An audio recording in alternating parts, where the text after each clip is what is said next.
Hi everyone. We've already talked countless times about the various harbingers of the Fatui, whether it's Sandrone, Columbina, or even the Captano. But in all these discussions, we've overlooked the most important figure among them all. And of course, I'm talking about Pierro. Today, we're finally going to fix that. So sit back, this is going to be interesting. Now, let's begin, as usual, with some lore. From in-game information, we know that long before the Traveler's Awakening, Pierro served as a court mage in the now-destroyed Conria. Despite his seemingly modest title, his power was immense, comparable to the sages who ruled that ancient civilization, and in some aspects, such as foresight, he may have even surpassed them. While observing their experiments, Pierro realized they would eventually lead to a catastrophic disaster. Unfortunately, he miscalculated the timing and failed to warn everyone in time, which ultimately led to the fall of Conria. We first heard about Pierro in Mondstadt through a conversation between Fatui soldiers. However, we only got to see his appearance much later, in one of the early teasers for the Snezhnaya region. Top up crystals from lootbar.gg. It's 100% safe and secure top-up platform for games like Honkai Star Rail and Genshin Impact. PS5 and Xbox players can also. Besides Raiden, Shotgun, and Teviat times are using for crystals. Go to lootbar, Genshin Impact, choose item, put UID, select region, and pay. Get double the currency for first purchase. Link in description and pinned comment. Interestingly,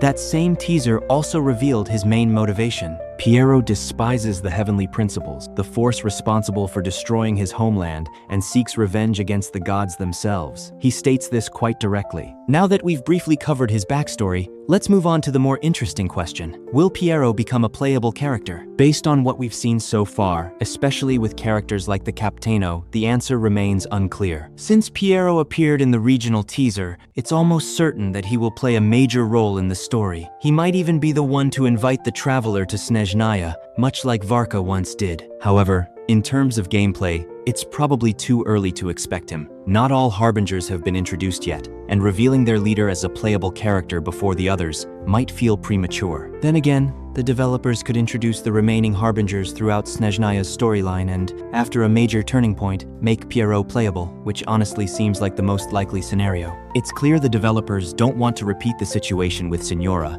and leave players waiting endlessly for a comeback. So whether he becomes playable feels less like a question of if and more like when. Finally, let's speculate about his potential gameplay. At first glance, he seems like a Claymore user, but considering his past as a court mage, it's more likely he would wield a catalyst or possibly a one-handed sword. As for his element, I personally think Cryo or Hydro would suit him best, especially to complement the Tsaritsa. In that case, one could act as a main damage dealer, while the other plays a supporting role depending on their final design. But that's just my take. Be sure to share your thoughts in the comments. What do you think about the Fatui, and Pierro in particular? I'll be reading them.